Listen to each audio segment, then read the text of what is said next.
Merhabalar sevgili hanımlar, kanalıma ve videoma hoş geldiniz. Elimdeki iplerim güzel pembe. Kız çocuğu için bir yelek çalışacağız bugün sizlerle. İpim antipilik bir ip. Nako Elite Baby. 100 gramı 250 metre, renk numarası 6936. Sizler tabii ki benimle aynı renk, aynı marka çalışmak zorunda değilsiniz. Elinizdeki ipleri değerlendirin. Sadece 100 gram 250 metre olsun yeterli. Şişimde 3 numara. Benimle aynı ölçüde bir yelek elde etmek isterseniz dediğim gibi 100 gram 250 metre ip yeterli. Şimdi şu ipimi kenara alıyorum. Diğer ipimle devam ediyorum. Dikişsiz bir yelek çalışacağız. Bu sefer farklı bir şey. Farkı nedir? Etek ucundan başlıyoruz. Robadan değil, yani yakadan değil, etek ucundan. Şişime 63 ilmek attım. Örgümün ön yüzünden 4 haroşa sırası oluşturdum.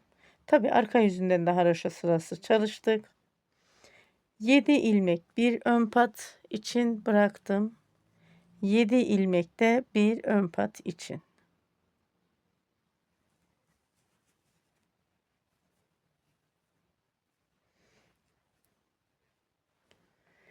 Örgümün ön yüzündeyim.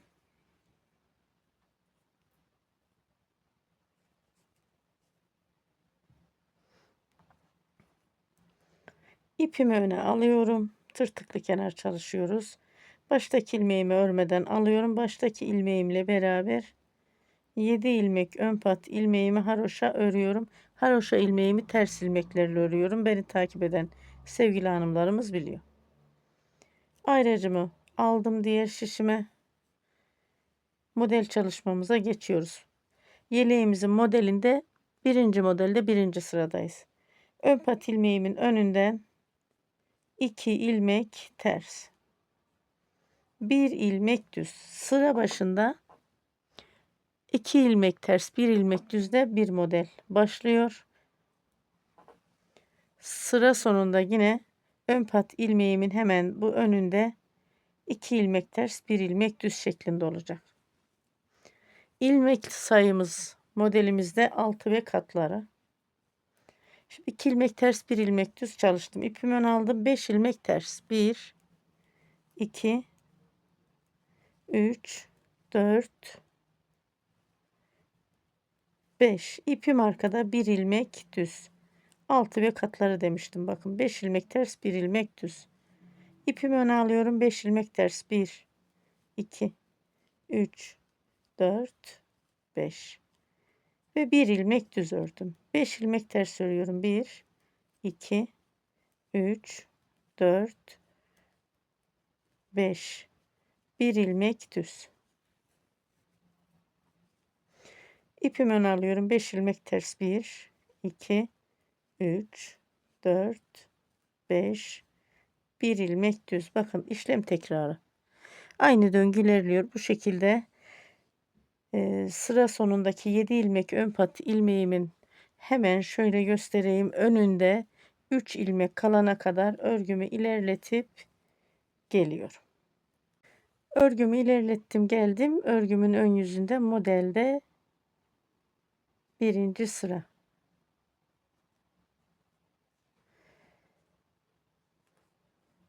Şöyle son 5 ters ilmeğimi ördüm. Bir düz ilmek, 5 ters ilmek. Şimdi bir ilmek düz örüyorum. Sevgili hanımlar, burada benim bir ilmek fazla kaldı. Bunu şöyle yapalım. 63 değil de 62 ilmek yeterliymiş. 2 ilmeğin içerisinden bir ilmek aldım ve bir ilmeğimi de ters ördüm. Bir ilmek eksik olsaydı artırırdım. Fazla oldu, eksilttim. Ayracımı diğer şişime alıyorum. 2 4 6 7 ilmek ön pat ilmeğimi haroşa örüyorum.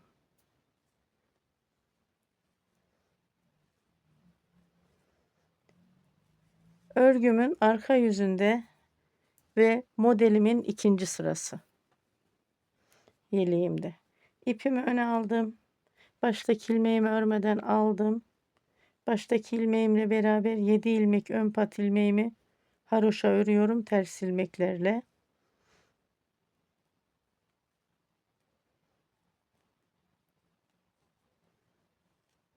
7 ilmek ön pat ilmeğimi haroşa ördüm. Ayracımı aldım.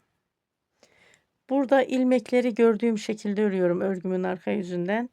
Düz ilmeğim düz, ters ilmeğim ters. Örgümün ön yüzünden ters olan ilmeğim 2 ilmek düz. Haroşamın yanında. 1 ilmek ters. Örgümün ön yüzünde 5 ters ilmeğim vardı. Arka yüzünde düz. 1, 2, 3, 4, 5.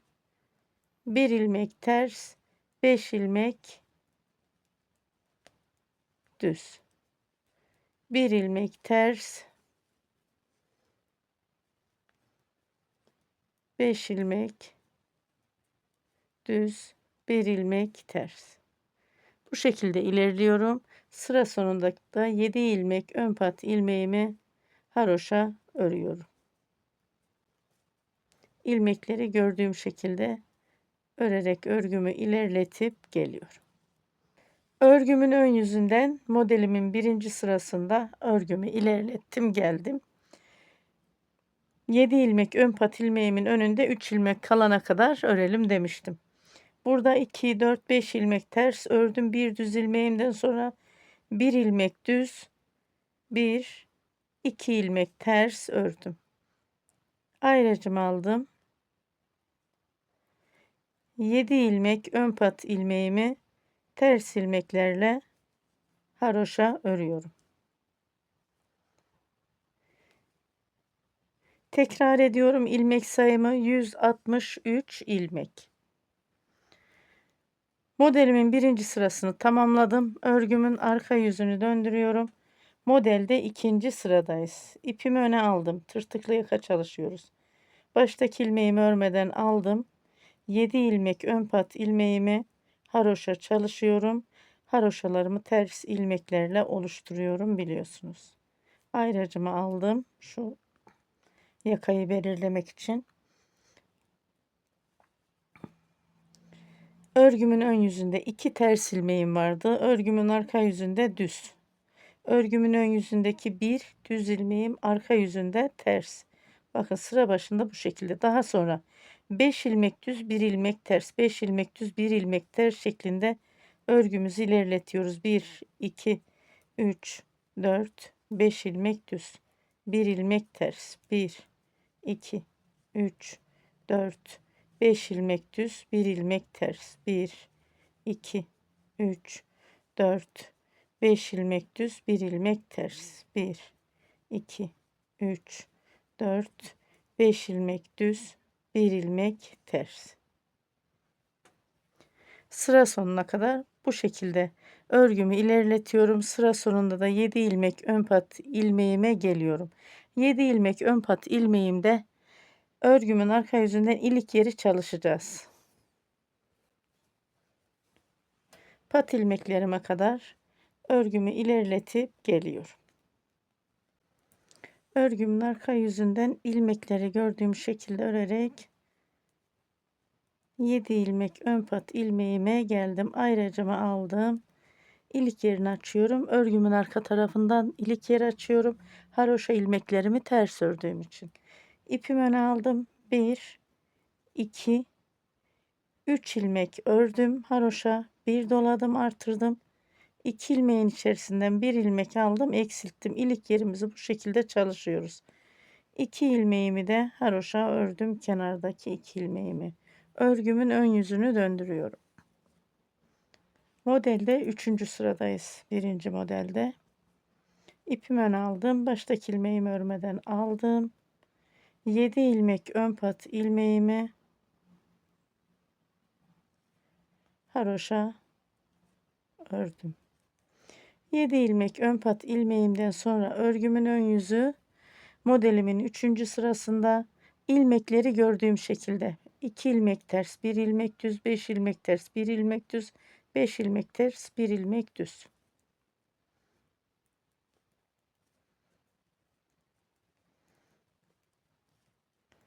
5 ilmek ters, bakın bu şekilde 1 ilmek düz, 5 ilmek ters, 1 ilmek düz. Sıra sonuna kadar örgümü ilerletip geliyorum. Sıra sonunda da 7 ilmek ön pat ilmeğimi haroşa örüyorum. Sıra sonuna geldim. Örgümün ön yüzünden modelde 3. sıra. Örgümün arka yüzünü döndürüyorum. Örgümün arka yüzünden 7 ilmek ön pat ilmeğimi haroşa örüyorum. Ayracımı diğer şişime alıyorum. Modelde 4. sıra. Ön patları haroşa örüyorum. Yeleğimin model kısmını ilmekleri gördüğüm şekilde örüyorum. Sıra sonuna kadar, sıra sonunda yine ön patım 7 ilmek haroşa. Bu şekilde örgümü ilerletip geliyorum. Sıra sonuna geldim. Örgümün arka yüzünden modelde 4 sırayı tamamladım. Örgümün ön yüzünü döndürüyorum. Modelde 5. sıradayım. İpimi öne alıyorum. Baştaki ilmeğimi örmeden alıyorum. 7 ilmek ön pat ilmeğimi haroşa örüyorum. İlk ilik yerimizi de açtık şöyle gördüğünüz gibi. Sonra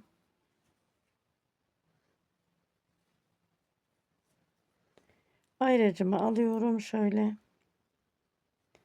2 ilmek ters. Yeleğimin model kısmı, burada ipimin katını almışım. Onu düzeltiyorum. 1 2. Bir düz ilmeğimin içerisinden 5 ilmek alacağım. Bakın. Bir ilmek aldım, bir doladım. Aynı ilmeğin içerisinden bir ilmek aldım, bir doladım. Aynı ilmeğin içerisinden bir ilmek aldım.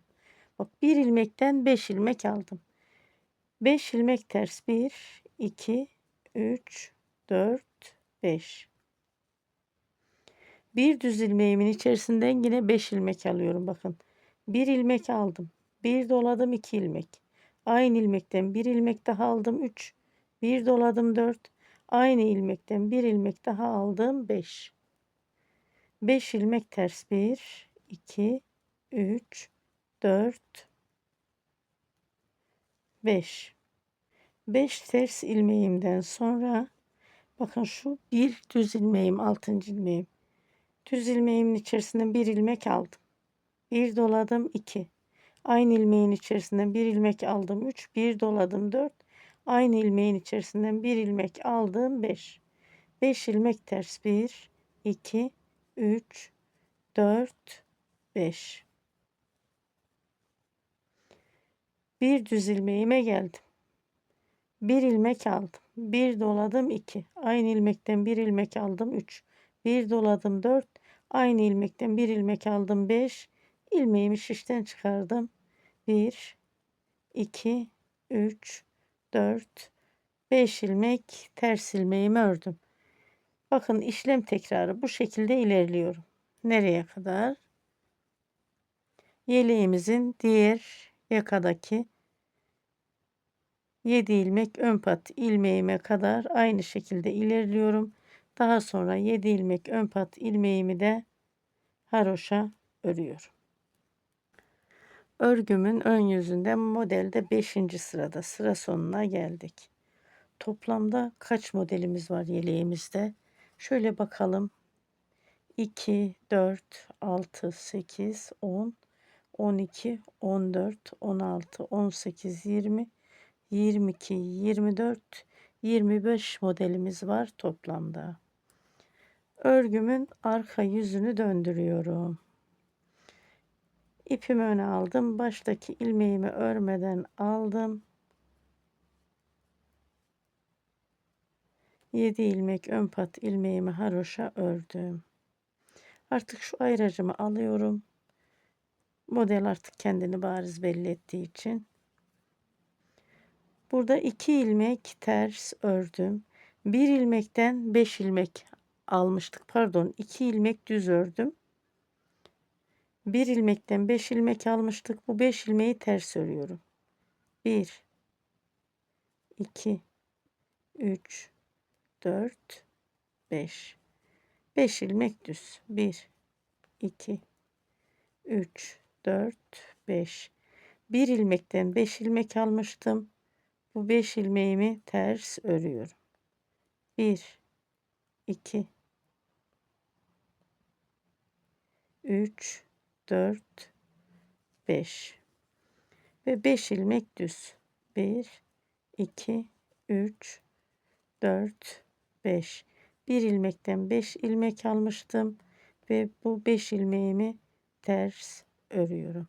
Sıra sonuna kadar bu şekilde ilerliyoruz. Sıra sonunda 7 ilmek ön pat ilmeğimin önünde 2 ilmek düz, daha sonra ön pat ilmeklerimi haroşa örüyorum. Modelde 6 sırayı tamamlamış oluyoruz. Sıra sonuna geldim. Örgümün arka yüzünden modelde 6. sırayı tamamladım. Ve örgümün ön yüzündeyim. Modelde 7. sıra. İpimi öne alıyorum. Baştaki ilmeğimi örmeden aldım. 7 ilmek ön pat ilmeğimi haroşa ördüm. Bu ayracımı da aldım kenara. Model artık kendini bariz belli ettiği için 2 ilmek ters ilmeğim var. Bir ilmeğimi ördüm. Bakın bu ters ilmeğimi şişime taktım. Bu ilmeğimin yönünü değiştim, düz ilmeğimin. 2 ilmeğimin şöyle bakın arkadan aradan içerisinden bir düz ilmek aldım. 1, 2, 3 ilmek düz ördüm. Burada artırdığımız ilmeği eksiltiyoruz. Burada bir düz ilmeğim, arkada da bir ters ilmeğim. 2 ilmeğin içerisinden bir düz ilmek aldım. 1, 2, 3 ilmek ters ördüm. Önde düz ters ilmeğim var. Hemen arkada düz. İlmeğimin yönünü değiştim. 2 ilmeğimi bu şişime aldım. Bakın şişimi şöyle ilmeğin şu aradan taktım. İçerisinden bir düz ilmek aldım. 1, 2, 3 ilmek düz ördüm. Bir düz ilmeğim önde, ters ilmeğim arkada. 2 ilmeğin içerisinden bir düz ilmek aldım. Artırdığım ilmekleri bu şekilde eksiltiyorum. 1, 2, 3 ilmek ters. Bakın burada bir ters ilmeğim, bir de düz ilmeğim. Öndeki ters. Düz ilmeğimi şöyle yönünü değiştirdim. Bakın 2 ilmeğimin şu aradan şu şekilde, elime dikkat edelim sevgili hanımlar. İçerisinden bir düz ilmek aldım. 1, 2, 3 ilmek düz ilmeğimi aldım. Bir düz ilmeğim önde, ters ilmeğim arkada. Şöyle 2 ilmeğin içerisinden bir düz ilmek aldım. 1, 2, 3 ilmek ters ördüm. Modelin mantığını anladık, bu sıradaki mantığını. Modelde 7. sıradayız. Bu şekilde sıra sonuna kadar ilerleyelim. Sıra sonundaki son modeli yine beraber çalışalım. Şu şekilde hemen. Sıra sonundaki son modeli ve 7 ilmek haroşayı beraber çalışalım. Ben şimdi son modele kadar örgümü ilerletip geliyorum. Örgümün ön yüzünden modelin 7. sırasında. Sıra sonuna geldim. Haroşa ilmeklerimi de haroşa ördüm. Ön pat ilmekleri ve örgümün arka yüzündeyiz. Modelin 8. sırası. Yeleğimizin ilk modeli. İpimi öne aldım. Baştaki ilmeğimi örmeden aldım. Baştaki ilmeğimle beraber 7 ilmek ön pat ilmeğimi haroşa ördüm. Haroşa ilmeğimin hemen önünde bir ilmek düz. 5 ilmek ters. 1, 2, 3, 4, 5. 3 ilmek düz. 1, 2, 3. 5 ilmek ters. 3 ilmek düz. Bu şekilde örgümüzün arka yüzü modelde 8. sırada. Sıra sonuna kadar örgümü ilerletip geliyorum.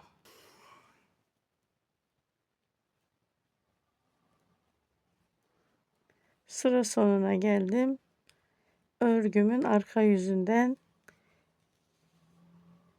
modelimin 8. sırası. Şimdi örgümün ön yüzündeyim. Modelde 9. sıradayım. İpimi ön aldım. Baştaki ilmeğimi örmeden aldım. Ve 7 ilmek ön pat ilmeğimi haroşa ördüm.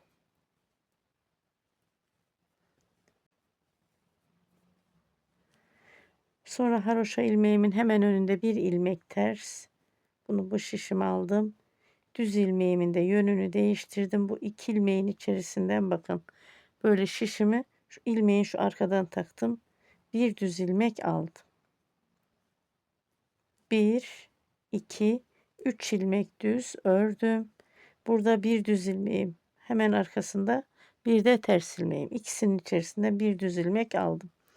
Burada artırdığım ilmeklerim düz ilmeklerde ters ilmekte eksiltiyorum gördüğünüz gibi. Bir ilmek ters ördüm. Bakın modelde 9. sıra. Ters ilmeğim ve düz ilmeğim. İlmeğimin yönünü değiştirdim. Bakın bu şişimi aldım. Şişimi şu iki ilmeğin arkadan aradan aldım. İçerisinden bir düz ilmek. 1, 2, 3 ilmek düz ördüm. Bir düz ilmeğim, bir de hemen yanında ters ilmeğim. İkisinin içerisinden bir düz ilmek aldım. Burada ilmek yönü değiştirmedim. Şurada ilmeğimin yönü ters geldiği için düzeltmek için değiştiriyorum. Bir ilmek ters ördüm. Ters ilmeğim ve düz ilmeğim. İlmeklerin yönünü değiştirdim. İki ilmeğin içerisinden bir düz ilmek aldım. 1, 2, 3 ilmek düz ördüm. Bir düz ilmeğim, bir de ters ilmeğim. İkisinin içerisinden bir düz ilmek aldım. Bu şekilde sıra sonuna kadar ilerleyelim. Sıra sonunda 7 ilmek ön pat ilmeğimin önündeki son modeli beraber çalışalım. Sıra sonundaki son modele geldim. Bir ilmek ters ilmeğimi ördüm. Bu ters ilmeğim ve düz ilmeğim bakın. 2 ilmeğimin şöyle arasından bir ilmek düz aldım. 1, 2, 3 ilmek ördüm. Bir düz ilmeğim, bir de ters ilmeğim. İkisinin içerisinden de bir düz ilmek aldım. Ve 7 ilmek ön pat ilmeğimi haroşa ördüm.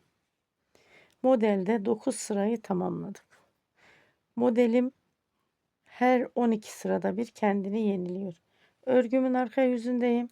Modelde 10. sıradayım. Baştaki ilmeğimi örmeden aldım. İpimi öne aldım. 7 ilmek ön pat ilmeğimi haroşa ördüm.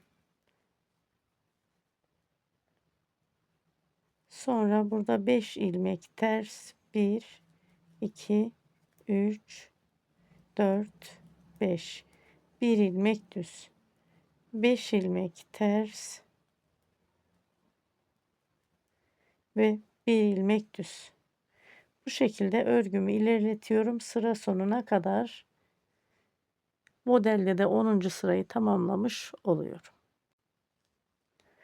Örgümün arka yüzünden modelde 10 sırayı tamamladım.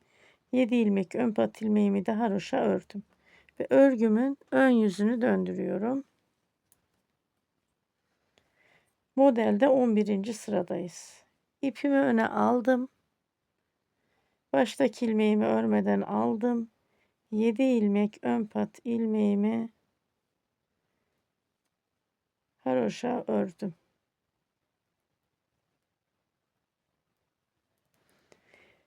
Ön pat ilmeğimin hemen yanında 5 düz ilmeğim var.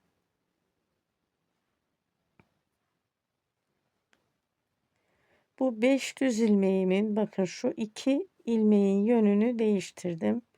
Bu şişimi aldım. 2 ilmeğin içerisinden şu şekilde bir ilmek aldım düz olarak. 2 ilmeği bir ilmeğe düşürdüm. Bir doladım, artırdım. Bakın eksilttim, artırdım. Bir ilmek düz. Bir doladım, artırdım. 2 ilmeğin içerisinden bir düz ilmek aldım. Burada ilmeklerimin yönü ters geldiği için döndürdüm. Burada ters gelmedi. Hani farklı bir işlem yapmadım. Sonra bir ilmek ters. Burada 5 düz ilmeğim var. Yine şu 2 ilmeğimin yönünü değiştiriyorum. Şu şekilde içerisinden bir düz ilmek aldım. 2 ilmekten bir doladım. Bir ilmek düz ördüm, bir doladım. Tekrar 2 ilmeğin içerisinden bir düz ilmek ördüm. Bir ilmek ters ördüm. 2 ilmeğimin yönünü değiştiriyorum. İçerisinden bir düz ilmek alıyorum. Bakın bir iki model çalıştım. Üçüncü model. Bir doladım. Bir ilmek düz ördüm. Bir doladım. 2 ilmeğin içerisinden bir ilmek düz aldım. Bir ilmek ters. Bu şekilde örgümü ilerletiyorum sıra sonuna kadar. Modelde 11. sıra. Sıra sonuna geldim. Örgümün ön yüzünden. Modelde 11 sırayı tamamladım. Örgümün arka yüzü ve modelde 12. sıradayım. İpimi öne aldım. 7 ilmek ön pat ilmeğimi haroşa ördüm.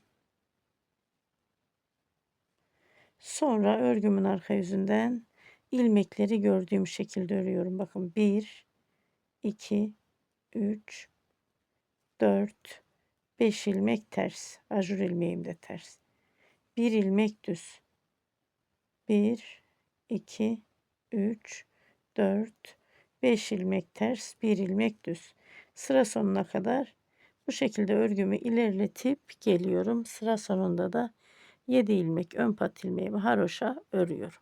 Sıra sonuna geldim. Örgümün arka yüzünden modelde 12. sıradan bir modeli tamamladım.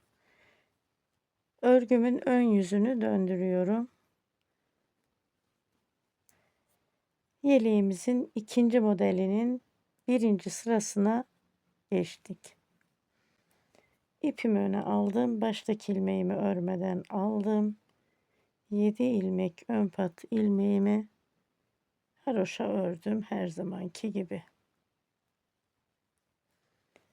2 ilmek ters. Bakın ilk sırada ne yaptıysak ilk modelin, ikinci modelin ilk sırasında da aynı şekilde birinci sırasında bakın.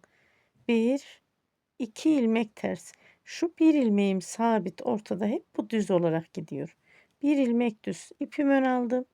Ters ilmeğimi sayıyorum. 1, 2, 3, 4, 5 ilmek ters. Bir ilmek düz. 1, 2, 3, 4, 5 ilmek ters. Bir ilmek düz. Sıra sonuna kadar bu şekilde örgümü ilerletip geliyorum. Sıra sonuna geldim. İkinci modelimin birinci sırasında. Örgümün arka yüzünü döndürüyorum. Örgümün arka yüzünden ilmekleri gördüğüm şekilde örüyorum. İkinci modelin ikinci sırasını tamamlıyorum. Sonra ön yüzünden yine ilmekleri gördüğüm şekilde örüyorum. Yeleğimin model kısmında 3 sıra. Tekrar arka yüzünden yeleğimin model kısmında ilmekleri gördüğüm şekilde örüyorum. 4 sırayı tamamlıyorum. Yani şurayı, şu 4 sırayı tamamlayıp geliyorum. 4 sırayı tamamladım, geldim. İkinci modelde ipimi öne alıyorum. Örgümün ön yüzündeyim. 7 ilmek ön pat ilmeğimi haroşa örüyorum.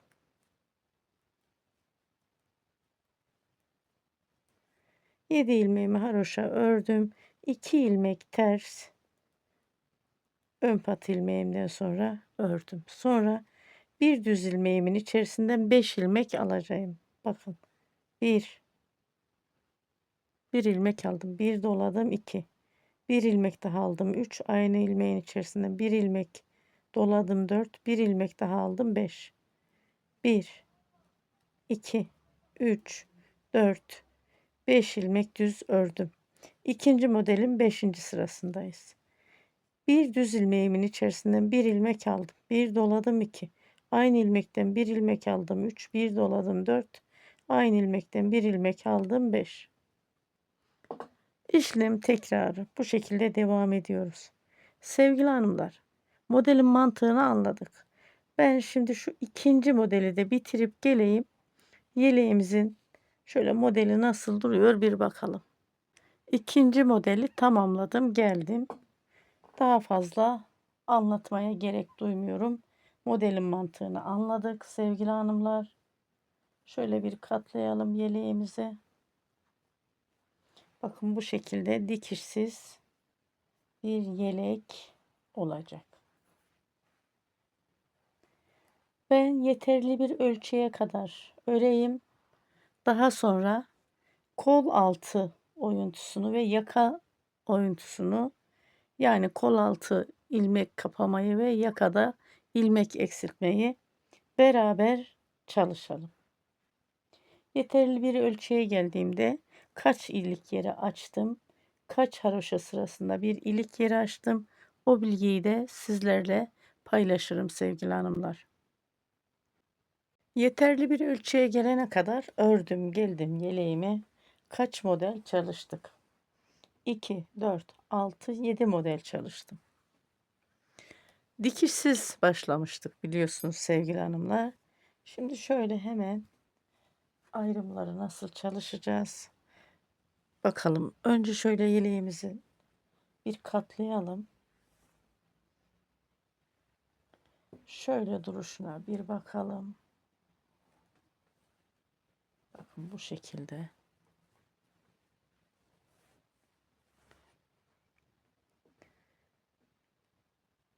Yeleğimin bir ön yakası 2, 4, 6 model ve diğer ön yakada da 2, 4, 6 model. Bu şekilde ayırdım. Tabii ki ön patları da üst üste geliyor.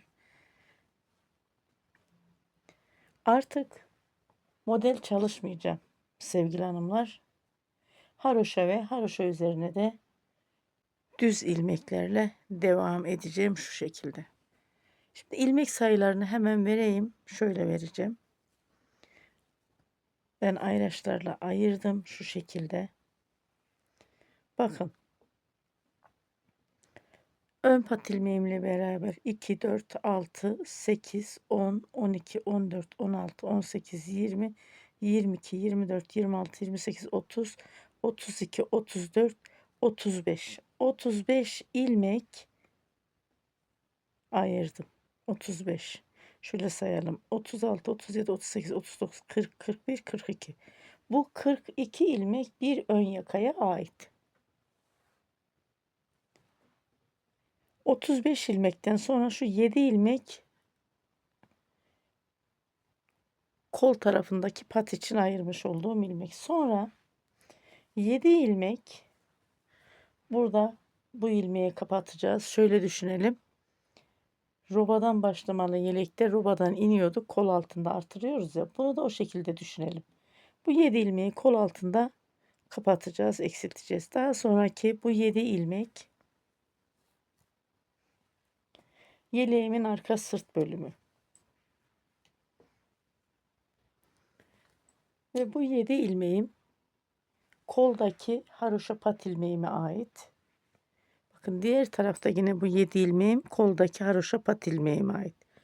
Burası da yeleğimizin arka ilmeği. Bunu da hemen sayalım. Şöyle 2, 4, 6, 8, 10, 12, 14, 16, 18, 20, 22, 24, 26, 28, 30, 32, 34, 36, 38, 40, 42, 44, 46, 48, 50, 52, 54, 56, 58, 60, 62, 64. Bu 64 ilmeğim de yeleğimin arka sırt bölümüne ait. Bakın bu sarı ayraç işaretlemişim.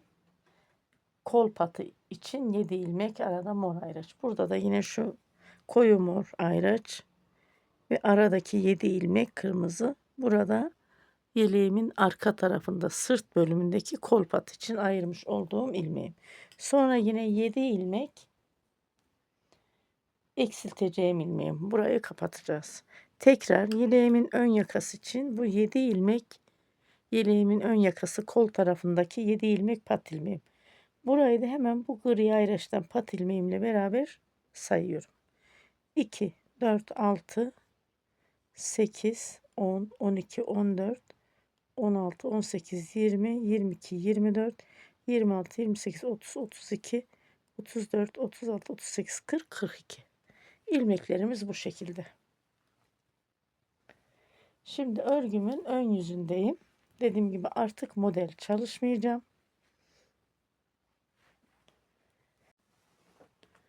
Şu şekilde şöyle yakadan başlama yelekte anlatayım. Yakadan başladığımız zaman robada aşağıya iniyoruz. Böyle bir haroşa sırası. Daha sonrası alt beden bölümünde model çalışıyorduk değil mi sevgili hanımlar? Kol altında da ilmek artırarak çalışıyorduk. Burada da fark şu. Etek ucundan başladık. Yine ne yapacağım? Haroşa çalışacağım. Tamamen sıra başından sıra sonuna kadar. Buralarda kol tarafındaki pat ilmekleri, bu aradaki de robadan başladığımız artırma ilmek gibi düşünelim. Burayı da kapatıyoruz. Ve örgümün ön yüzündeyim. Ayraçlarla işaretledim. Ayraçlarımı çıkarmayacağım. Kol ilmeklerini kapatana kadar aradaki ilmekleri. İpimi öne alıyorum.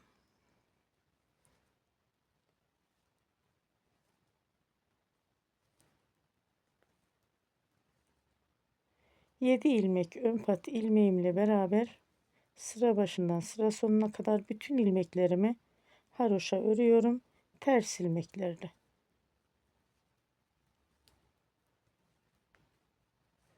Bakın bu şekilde ilerliyoruz. Ayraçlarımı da çıkarmıyorum.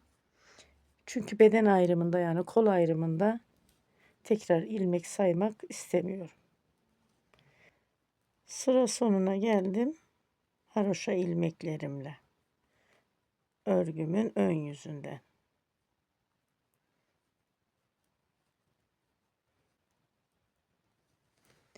Ve örgümün arka yüzünü döndürüyorum. İpimi öne alıyorum. Baştaki ilmeği örmeden alıyorum. Örgümün arka yüzünden de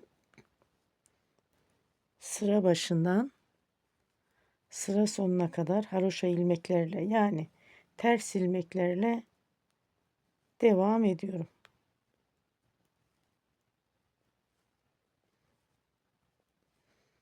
Sıra sonuna kadar bu şekilde örgümü ilerletip geliyorum.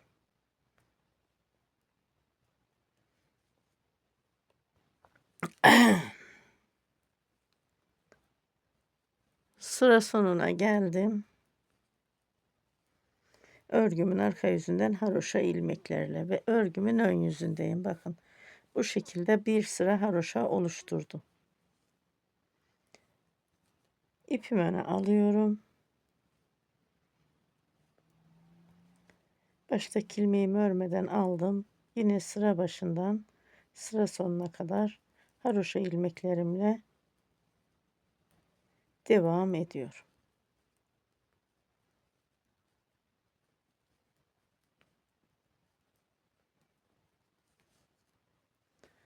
Bu şekilde ben örgümün ön yüzünden 4 haroşa sırası oluşturup geleyim.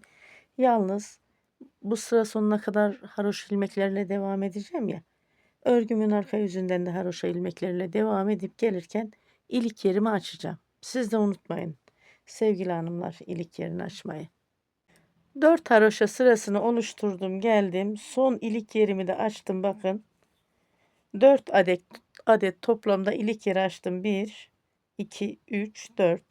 Yeleğimiz ve yaka çalışacağız demiştim. Misinalı şişimi bırakıyorum. Diğer orta boyu normal şişimi alıyorum. Bu şişim de 3 numara.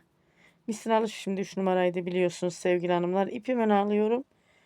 Bakın baştaki ilmeğimle beraber 7 ilmek ön pat ilmeğimi haroşa örüyorum. Bu 1. Baştaki ilmeğimi örmeden alıyorum ya. 2, 3, 4, 5, 6, 7. 7 ilmek ön pat ilmeğimi haroşa ördüm. Şimdi şu mor ayıraca kadar düz ilmeklerle devam edeceğiz. Yalnız burada yakada ilmek eksilteceğim. Bu aradaki 7 ilmek de kol tarafındaki pat ilmeğimiz. Şu aradaki ilmeği sayıyorum. 2, 4, 6, 8, 10, 12, 14, 16, 18, 20, 22, 24, 26, 28 ilmek. 2 ilmeğin içerisinden bir ilmek alarak eksilttim. 27 ilmek düz ilmeğimle devam ediyorum.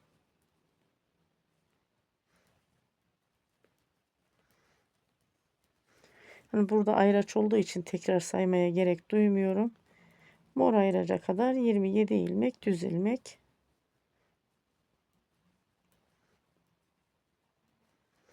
Yeleğimizin yaka kısmında model çalışmayacağım sevgili hanımlar. Mor ayraca geldim. Düz ilmeklerimle ayracımı aldım. 7 ilmek kol tarafındaki pat ilmeğimi haroşa örüyorum. İpimi öne aldım. 1, 2, 3, 4, 5, 6, 7. Bu ayracımı aldım kenara. Şöyle dönüyorum. Misinalı şişim kalsın. Burada normal şişle devam ediyorum. Şişimin diğer eşini aldım. Örgümün arka yüzünden sıra başından sıra sonuna kadar komple ters ilmeklerle devam ediyoruz. Çünkü ben haroşa ilmeğimi de ters örüyorum. İpim öne aldım. 7 ilmek ön pat ilmeğimle beraber sıra başından sıra sonuna kadar tüm ilmeklerimi ters örüyorum. Örgümün arka yüzünden eksiltme işlemi yok sevgili hanımlar. Örgümün ön yüzünden yakada kesme işlemi yapacağız ki ilmek eksiltme işlemi ve yaka oluşturacağız.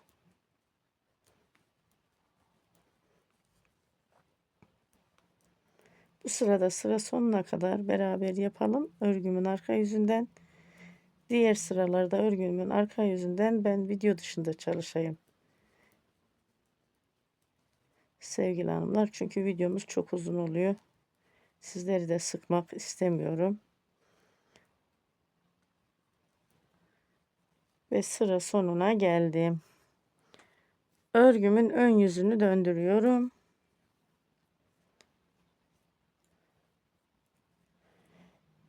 Baştaki ilmeğimi örmeden alıyorum. İpim önde. 7 ilmek ön pat ilmeğim haroşa baştaki ilmeğimle beraber şöyle örmeden aldığım ilmeğimle beraber 2 ilmeğin içerisinden bir ilmek alıyorum. Bu sıra 26 ilmeğe düşüyor. 7 ilmek ön pat ilmeğime kadar düz ilmeklerle devam ediyorum.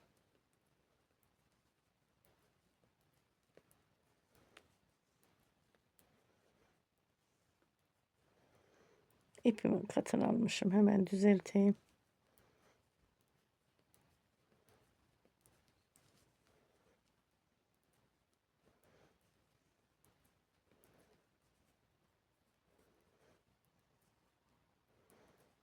Ve 7 ilmek kol tarafındaki pat ilmeğime geldim. Bazen kelimelerde hata olabiliyor. Telaffuz hatası, kusura bakmayın, yorgunluktan oluyor sevgili hanımlar. Örgümün arka yüzünü döndürüyorum. Örgümün arka yüzünden sıra başından sıra sonuna kadar haroşa ilmeklerim de dahil olmak üzere ters ilmeklerle örüp geliyorum. Sıra sonuna geldim örgümün arka yüzünden ve örgümün ön yüzünü döndürüyorum.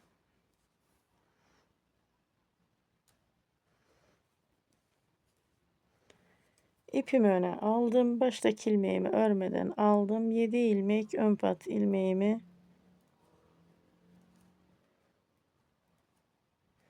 haroşa ördüm. Burada 2 ilmeğin içerisinden 1 ilmek aldım.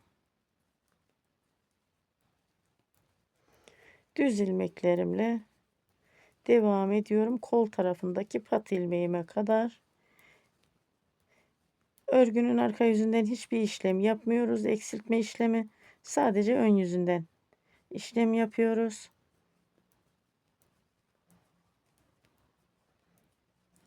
Haroşa ilmeklerime geldim. 7 ilmek kol tarafındaki pat ilmeğimi haroşa örüyorum.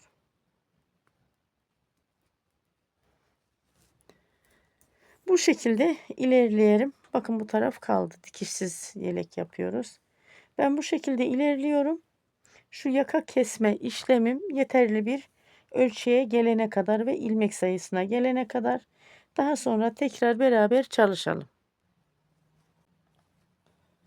Yeterli bir ölçüye gelene kadar yeleğimin yaka kesimini yaptım.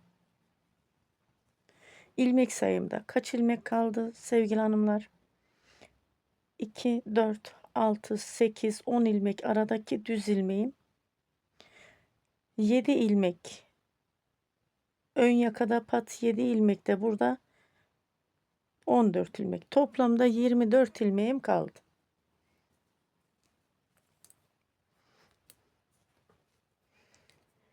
İpimi öne alıyorum. Baştaki ilmeği örmeden alıyorum ve 7 ilmek ön pat ilmeğimi haroşa örüyorum. Daha sonra ilmek eksiltmeden devam ediyorum.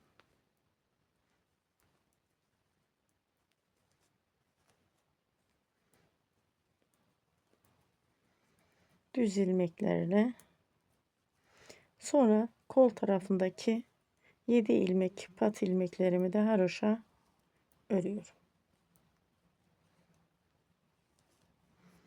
Ve örgümün arka tarafını döndürüyorum. İpimi öne alıyorum. Baştaki ilmeğimi örmeden alıyorum. Örgümün arka tarafından sıra başından sıra sonuna kadar ters ilmeklerle devam ediyorum. Haroşa ilmeklerimi ters ördüğüm için bu gibi örgülerde bana büyük kolaylık sağlıyor. Haroşa ilmekleri ters örmem sevgili hanımlar.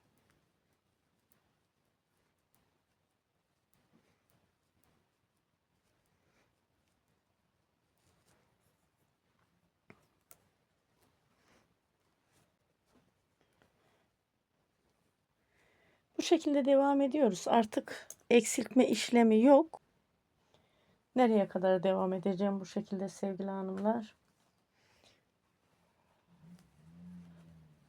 Şöyle ölçeceğim. 11 santim olmuş. Burayı 13 santime tamam edeceğim. 13 santimden sonra tekrar haroşa çalışacağım.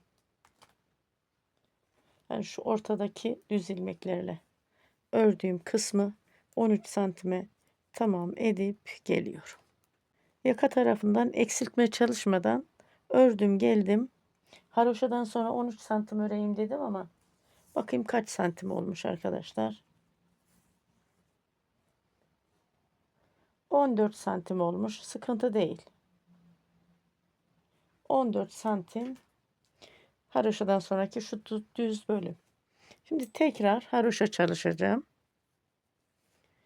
İpimi öne alıyorum. Baştaki ilmeğimi örmeden aldım.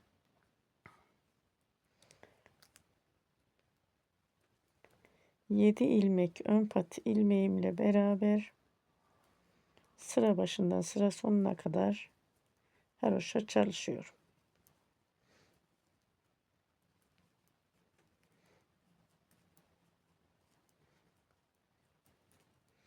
Haroşamı ters ilmeklerle oluşturuyorum. Sıra sonuna geldim. Haroşa çalışmamla örgümün arka yüzünü döndürüyorum. Arka yüzünden de sıra başından sıra sonuna kadar tüm ilmeklerimi ters örüyorum. Bir sırada örgünün arka yüzünden haroşa oluşturuyorum.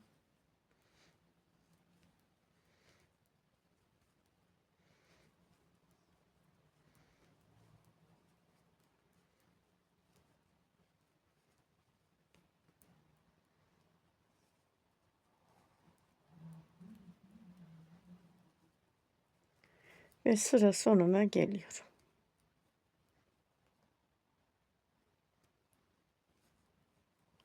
Sıra sonuna geldim. Örgümün ön yüzünü döndürdüm. Örgümün ön yüzünden tıpkı şu modelden sonraki haroşa gibi 4 haroşa sırası oluşturup geliyorum. Daha sonra beraber ilmeklerimizi kapatalım. 4 haroşa sırası oluşturdum. Geldim örgümün ön yüzünden ilmeklerimizi kapatalım. Şöyle 2 ilmeğin içerisinden bir ilmek aldım. Bu ilmeğimi diğer şişime taktım. 2 ilmeğin içerisinden bir ilmek aldım. Bildiğimiz klasik örgü kapatma tekniğiyle kapatıyoruz.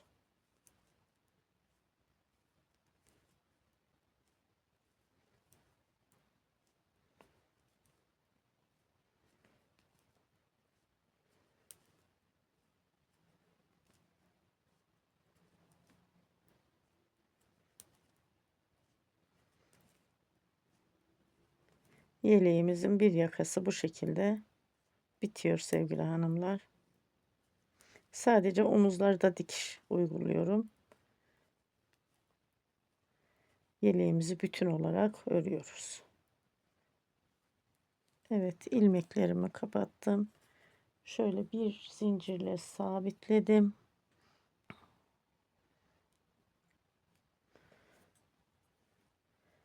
Şöyle biraz ip mesafesi bırakarak kestim. Sonra dikişte bana gerek olacak diye. Şimdi bakın şu şekilde. Yeleğimin bir yakasını tamamladım. Şimdi yeleğimin arka sırt bölümünü öreceğim ve şu aradaki 7 ilmeği de kapatacağım.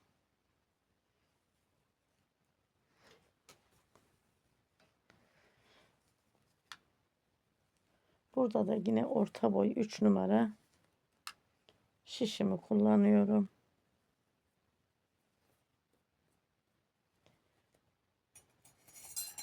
Şimdi sevgili hanımlar, bakın şöyle kapatır gidersem burada bir ip uzaması olur.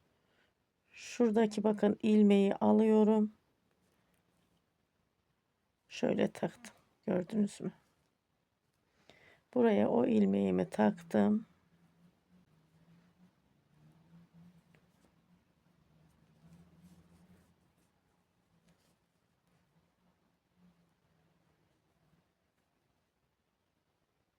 Buradaki bir ilmeğimi ördüm. O taktığım ilmeğimi ördüm. Ve diğer ilmeğimi 2 ilmeğin içerisinden bir ilmek alarak eksilttim. Buradaki bu 7 ilmeğimi de kapatıyorum. Bildiğimiz klasik örgü kapama tekniğiyle.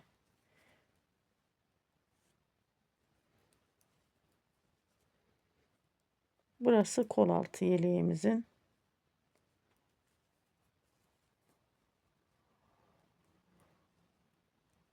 Evet, sarı ayraca geldim. Bu bir ilmek kol altına ait.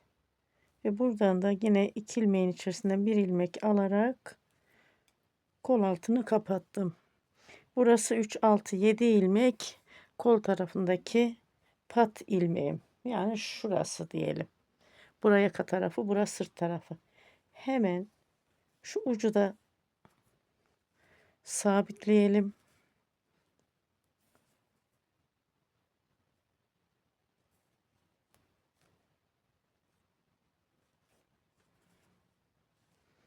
Bakın.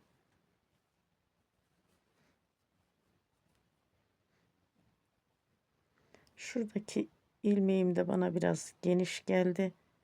Onu da şöyle tığla alacağım. Sabitleyeceğim. Şöyle bakıyorum. Evet, düzgün durdu.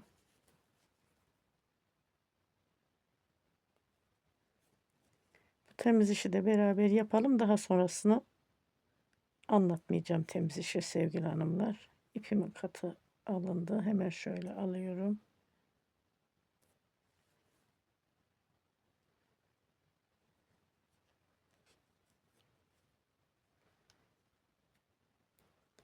Bunu da kestim. Şimdi devam ediyorum.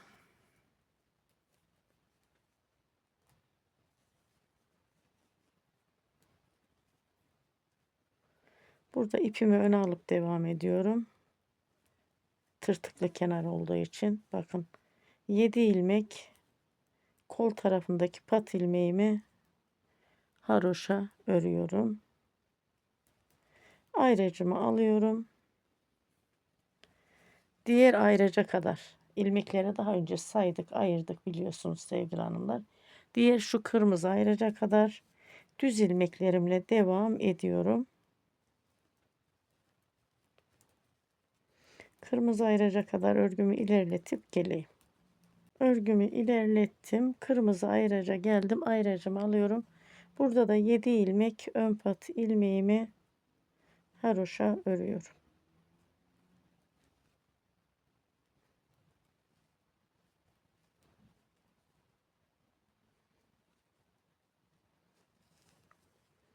Bir ayracımı alıyorum. Şöyle bakalım. Bakın yeleğimin bir yakasını ördüm, tamamladım. Burası arka sırt bölümü. Diğer yaka kaldı. Örgümün arka yüzünü döndürüyorum. Evet, misinalı şişim burada kalıyor.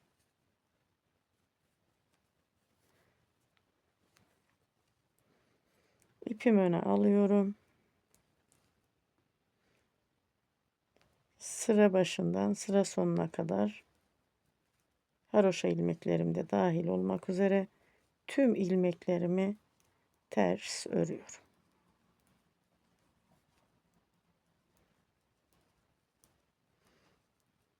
Sıra sonuna kadar örgümü ilerletip geliyorum.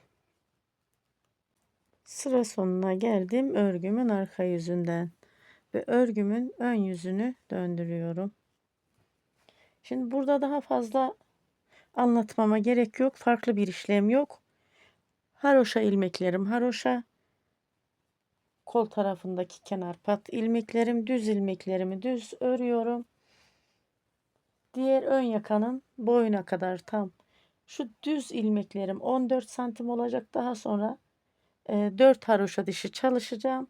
Örgümün ön yüzünden ilmeklerimi kapatacağım. Ben yeleğin şimdi arka sırt bölümünü örüp geliyorum.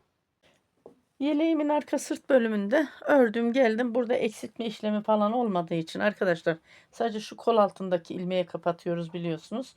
Düz bir şekilde. Ön yakadaki boyuta getirdim. İlmeğimi kapattım geldim. Şimdi diğer ön yakayı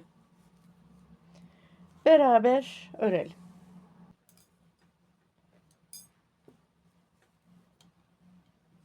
Şöyle ilmeğimi ayarlıyorum. İpimi alıyorum.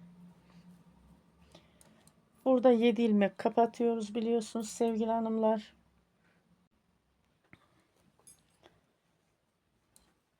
Yine şurada bir ip uzantısı oluyor mecburen, hani şöyle ilmek ayrıldığı için.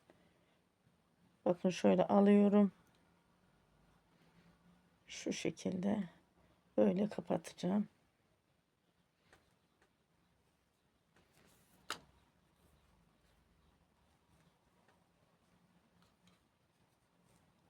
Buradan ilmeğimi aldım. Ve normal orta boy 3 numara şişimi aldım. Hani şu bölüm kısa olduğu için misinalı şişi artık tamamen örgüden çıkaracağım. Şimdi bu ilmeğimi şöyle 2 ilmeğin içerisinden aldım. Bir ilmek eksilttim. 2 ilmeğin içerisinden aldım. Bir ilmek eksilttim. Şimdi bu 7 ilmeği kapatalım. İlmeklerimizi kapatırken de örgümüzü nasıl ördüysek aynı yerde kapatıyoruz biliyorsunuz. Ayrıca aldım. Bu bir ilmek kol altındaki ilmeğe ait. Bir ilmek de ön yakaya. 2 ilmeğin içerisinden bir ilmek aldım. Tamamen kol altı ilmeğimi kapattım. Tığımı elime alıyorum. Yine burada şöyle ipimi sabitliyorum. Gördüğünüz gibi.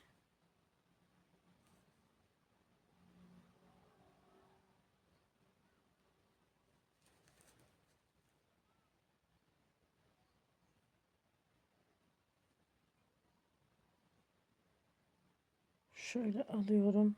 Oradan ayarlamak biraz zorlandım. Ayarlamakta. Şu şekilde ilmeğimi alıyorum içerisinden. Şöyle örgümüzün de ön yüzüne bakıyoruz. Bakın.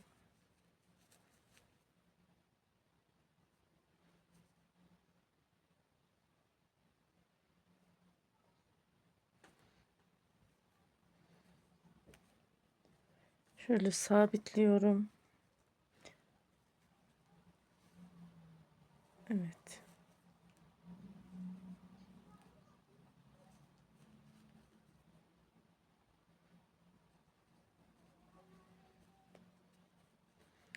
Bu şekilde de temiz işimizi yapıyoruz. İpimi kesiyorum ve örgümü döndürüyorum.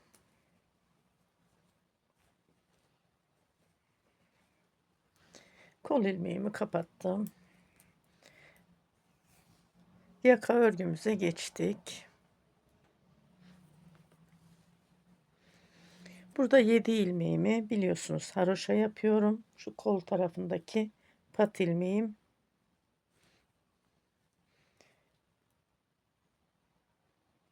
Şöyle ipimi öne alıyorum. Bu şekilde tırtıklı kenar olduğu için 1 2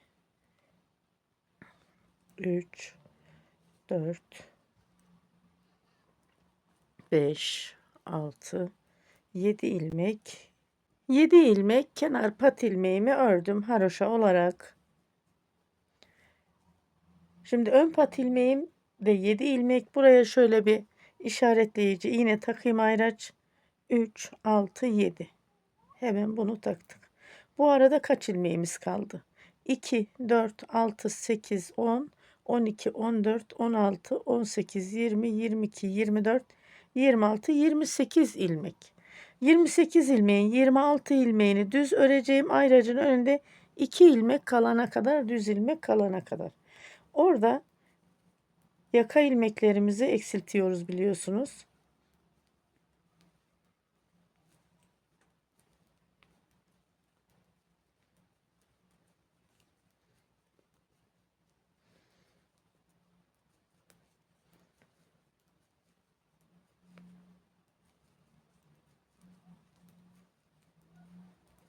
Evet. 2 ilmek kalana kadar düz ilmeklerle ördüm geldim. Yani bu arada 26 ilmek ördüm. Şu 2 ilmeği şöyle bakın arkadan şişimi takıyorum. Burada ilmek yönü değişiyor. 2 ilmeğin içerisinde 1 ilmek aldım. 27 ilmek oldu. Artık ayracımı alıyorum kenara. Ön pat ilmeğimi örüyorum 7 ilmek. Ve örgümün arka yüzünü döndürüyorum. Misinalı şişimi alıyorum kenara.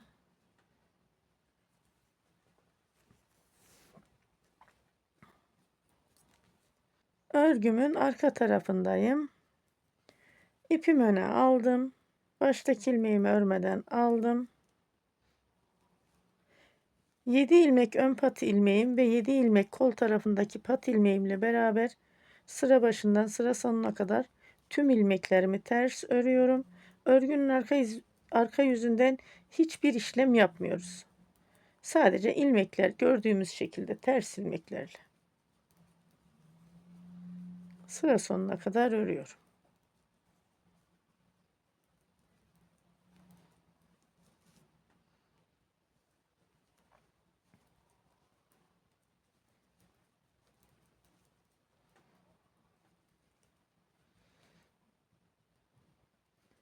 Sıra sonuna geldim.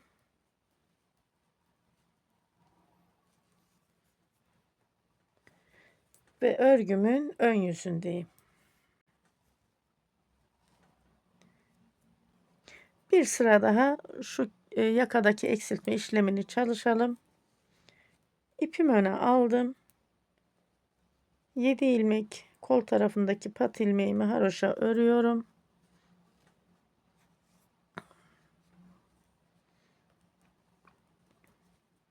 Üç 6 7. Daha sonra düz ilmeklerle devam ediyorum.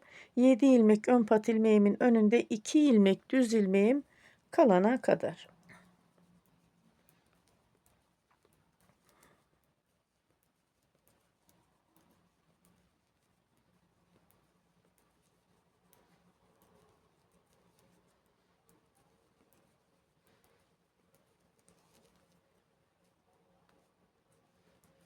Düz ilmeklerle 2 ilmek düz ilmek kalana kadar örgümü ilerlettim. Geldim 7 ilmek ön pat ilmeğimin dibinde. Şu 2 ilmeği şöyle bakın şişimi şu ilmeğin arkasından takıyorum. Bu şekilde ilmek yönü değişmiş oluyor. 2 ilmeğin içerisinden 1 ilmek aldım ve daha sonra 7 ilmek ön pat ilmeğimi de haroşa ördüm. Bu şekilde devam ediyoruz. Şöyle bakalım bir değerli hanımlar. Örgümüzü şöyle bir düzeltelim yeleğimizi.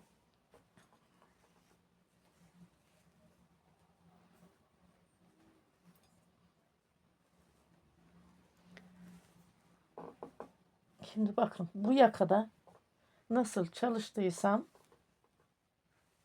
bu ikinci yakada da aynı şekilde çalışıyoruz. İlmek sayılarını falan boyutunu son 4 haroşa sırasında örüyorum. İlmeğimi kapatıp geliyorum. Daha sonra omuzu ve düğmeleri dikelim. Bu yakayı da bitirdim. Geldim yeleğimde.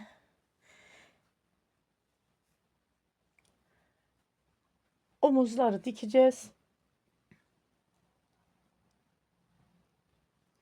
Bunun için şöyle yeleğimizin arka kısmını yani astar kısmını döndürüyoruz, iç kısmını şu şekilde.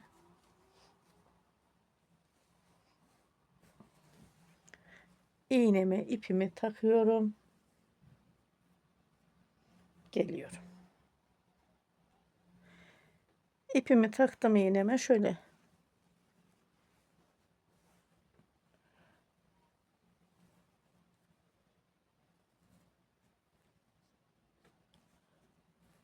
Şöyle ayarlıyorum.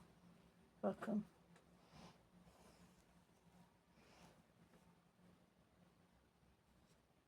Tam buradan alıyorum.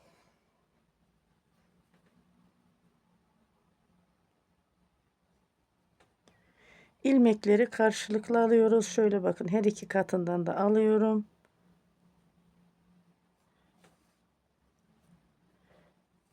İlk ilmeğimi aldım şöyle diktim. İkinci ilmekte de bakın karşısındaki ilmeği ve her iki katını alıyorum.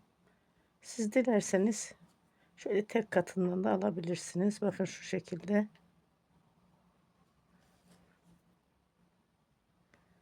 Sizler sevgili hanımlar nasıl alışıksanız o şekilde dikin.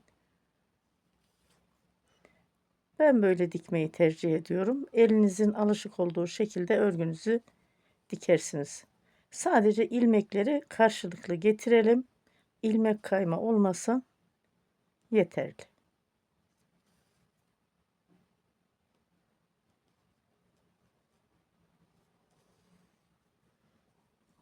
Ben şimdi sıra sonuna kadar dikip geliyorum. Omuzu diktim bakın şöyle sıra sonuna kadar.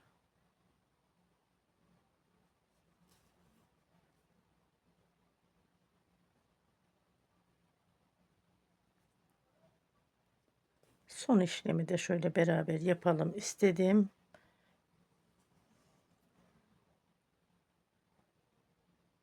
Temiz işimizi de yapalım.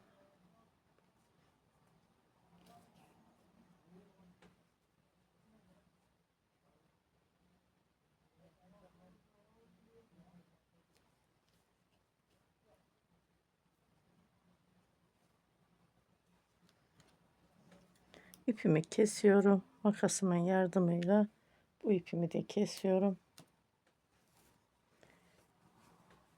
Bu şekilde omuzu diktim. Şöyle. Şimdi diğer omuzu da dikip geliyorum. Evet, ikinci omuzu da diktim geldim. Düğmelerimizi dikelim. Düğmeyi şu şekilde dikiyorum sevgili hanımlar. Ben örgü ipimin katını açıyorum. Şöyle kendi ipiyle dikiyorum.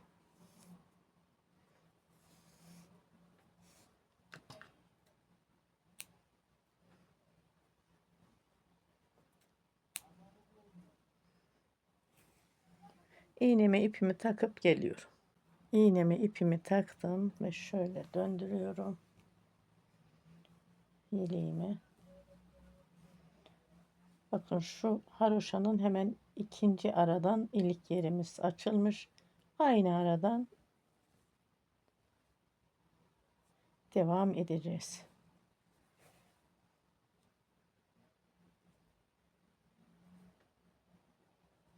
İpimi sabitliyorum.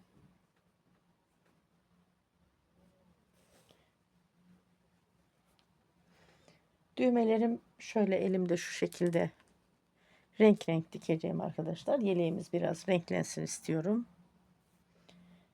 Şöyle kırmızı düğmem, açık pembe, tekrar kırmızı ve tekrar koyu pembe şeklinde bu şekilde sıralıyorum düğmelerimi. Düğmelerimi dikip geliyorum. Düğmelerimi diktim geldim. Sevgili hanımlar şöyle bakın yeleğimize. Yeleğimize ne kadar ip gitti? Yeleğime 2 adet ip gitti. 2 tane 100 gramlık ipten bu kadar kaldı. Şimdi dilerseniz yeleğimizin beden genişlik ve boy ölçüsünü beraber alalım.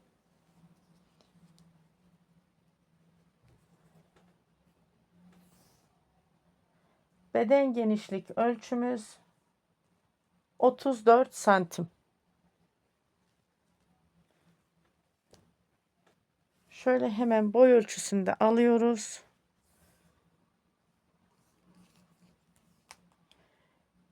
Omuzdan basen üstü etek ucuna kadar 44 santim.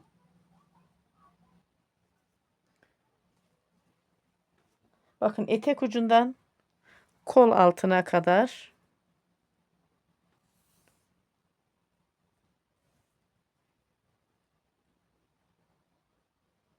29 santim. Kol altından omza kadar uzunluğumuz 15 santim. Bakın kol altından omza kadar uzunlukta şöyle tam dikişten alalım. Net bir ölçü olsun. 16 santim pardon. Tam 16 santim. Omzun bir ucundan bir ucuna genişlik 28 santim. 9 santim bir omuz, 9 santim bir omuz, aradaki genişlik 10 santim. Yeleğim tam 5 yaş için uygun bir yelek oldu sevgili örgü sever hanımlar. Bütün dikişsiz bir şekilde şöyle bakın. Sadece omuzlarda dikiş uyguladım. Harika bir yelek oldu.